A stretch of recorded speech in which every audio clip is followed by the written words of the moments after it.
want to. Like, you work stupidly long hours and you look like a pile of crap.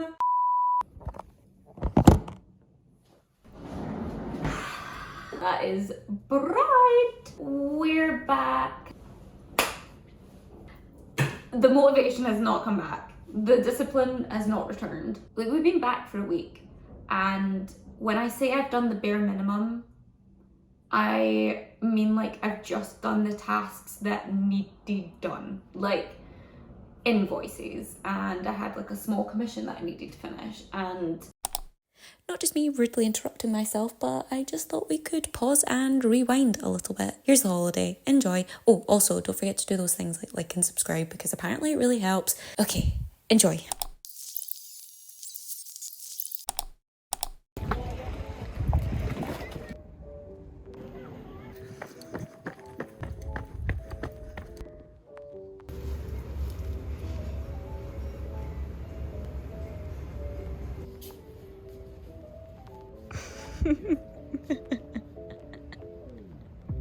I love it.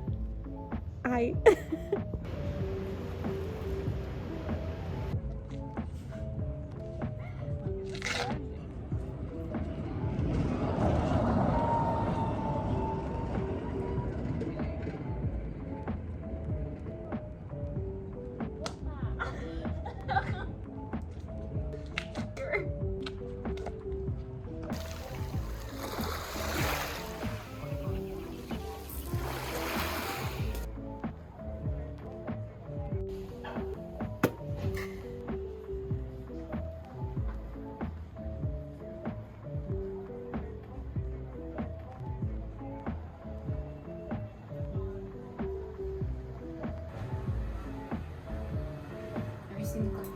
actually forgot.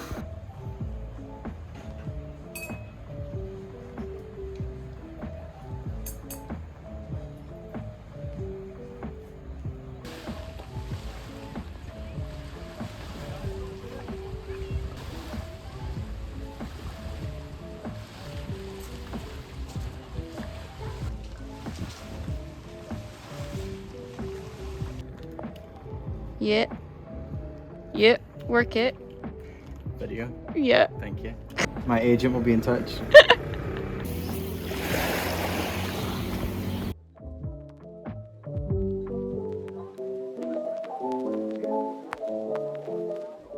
As soon as we arrived in Greece, I had every single intention to film content, to sketchbook. I took so many materials with me, and I did one page. I didn't go on my phone at all. We haven't taken a proper break in God knows how long. I think I'm sharing all this because for a lot of creative folk, especially freelancers, it's really difficult to take your foot off the gas, because when you do, you feel like you're falling behind, and it's so easy to compare yourself to everybody else and what everybody else is doing. I always see these amazing artists like fill sketchbook pages of like their travels, and it's such a beautiful way to document like the there and then, and I just didn't want to. Like I just did not want to pick up a paintbrush. I didn't feel guilty for that whilst I was there, but now that I've returned home and that I've gone back on social media, I really feel flooded with guilt. The reason I'm sharing this is because I could have easily done a video where I name it inspiration gathered from Greece, paint with me, but I don't feel inspired yet anyway. But all I've been able to do since getting back is admin stuff. Oh, I still had to unpack from the market because we left the day after the market. So slight segue, I just want to say thank you to anybody and everybody that came along to support me. If I can give one piece of advice, whether it's a product launch, whether you are doing a market, whether you're doing a workshop, is just do not set expectations. Honestly, when you go in with the mindset of it is what it is and what will be, you will always exceed your sort of subconscious expectations that you set for yourself. Because I had the best day. And it's so surreal because the other day I saw somebody walking about with my bag that they bought from the market. Like, I recognized them, and then when I saw that, like, they turned around and they had my bag, and I was like, oh my gosh, it's such a nice feeling. Anyway, the reason I'm sharing all of this is because the comparison trap is like the easiest one to fall into, and I do it time and time again. I think the reason that that is so easy to fall into is because people aren't honest, and we do only see a snippet. And I just want to be completely transparent. You don't fall behind by just taking a week off, and that you aren't going to feel inspired all the time. This year's been really, really weird, and it's gone so fast, and I really do want to just push in these last 4 months so that I know I've given it everything I could. Even if I don't see the fruits of that just yet, I will see that next year, if that makes sense. Okay, I will speak to you all soon, and maybe I will paint. Not maybe, I will paint. I will hold myself to that. You're gonna hold me to that. That is one great thing about YouTube. I'm being held accountable by anybody that is watching, which is very few, but still, you know, we gotta do what we gotta do. Okay, speak soon.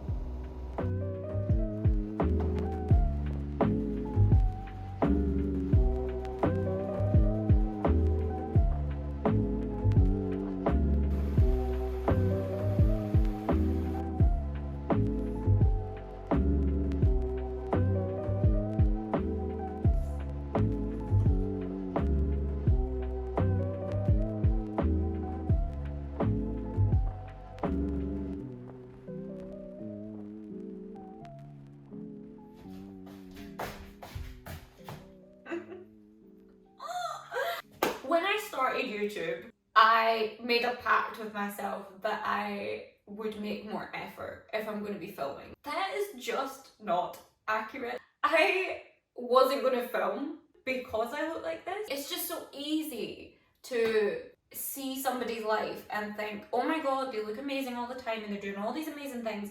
But in actual fact, a lot of the time when you work for yourself, it is just a case of you work stupidly long hours and you look like a pile of crap. Remember how I said I'd paint? I've not painted. I've not painted. And there is a good reason for it. I'm gonna put a clip here. I've been working away on the calendar. I really lost track of time, and I realise now that I don't actually have that long to get it finished. I have a market at the start of November, so I really need to push and just get it finished.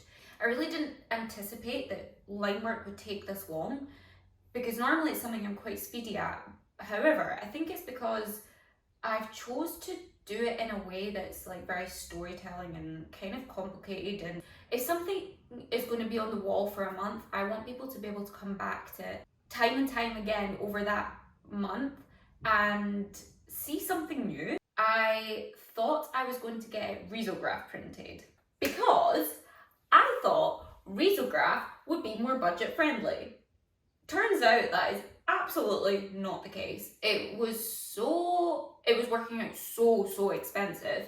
Every time I produce anything, it's always down to like the printing that just puts a spanner in the works, because it just costs so much. And I've said it before and I'll say it again, I need to produce things that I know my customer basis will be able to afford, because it's just not fair to charge a ridiculous amount of money. However, I also need to see profit. When it comes to producing merchandise, that's something I'm willing to spend a bit more money on, because I don't mind having that stock lying about, because it's supposed to be timeless pieces. But a calendar, on the other hand, that is not stock that you want lying about. Who's going to buy a calendar in August? Like, that's just stupid, you know? I need to make decisions now, and I really want to be able to have all my stock sort of ready mid-October. I like to watch people being completely honest with their highs and their lows, with all the decision making in between, with creating, with not creating. Like, I personally want to see it all, because it just reminds me that like I'm not the only one that's like that. So if this resonates or makes you feel more comfortable and reminds you that we're all just wibbly wobbly beings, then job done. It kind of makes me uncomfortable looking like this on camera, and then at other times I'm like, do you know what? I'm comfy, and I just went a 17-kilometer run this morning, so I'm gonna show up how I want to show up. And as long as I'm doing the work, does it really matter?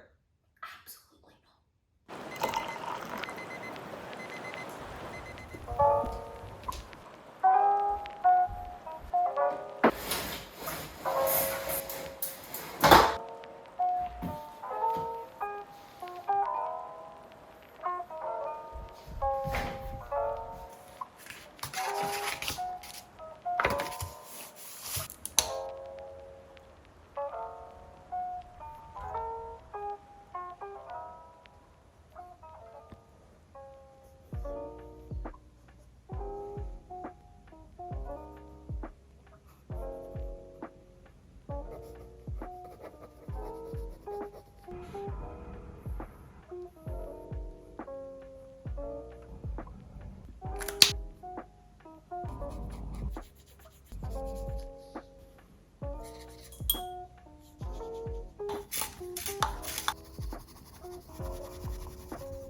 Hello lovely souls, I just want to say thank you for joining me here. I hope you enjoyed the video. This was a strange one to film because I did it over the course of a month, but I'm really happy that I did it that way because it's definitely the most accurate representation of what being a freelance illustrator actually looks like, and that is the fact that it's up and down like a yo-yo. For the most part of this month, I was not motivated and I really did have to just rely on discipline to get anything done. Self-belief has definitely been a challenge for me this year. Before I actually filmed this sketchbook segment, my boyfriend said something so lovely to me, and that was, even if you don't feel like your work is getting noticed or recognition at the moment, just imagine that you are leaving little treasures along the way for people to find. And I just think that's so lovely, because then over the course of however many years, that there'll be a whole treasure chest of things for people to discover when they do discover it. And I just thought that was really beautiful. So if you're on this same wibbly wobbly creative journey as I am, I hope you remember that. And I won't take credit for it, but I will leave you with that note. Until next time, lovely souls. Speak soon. Bye.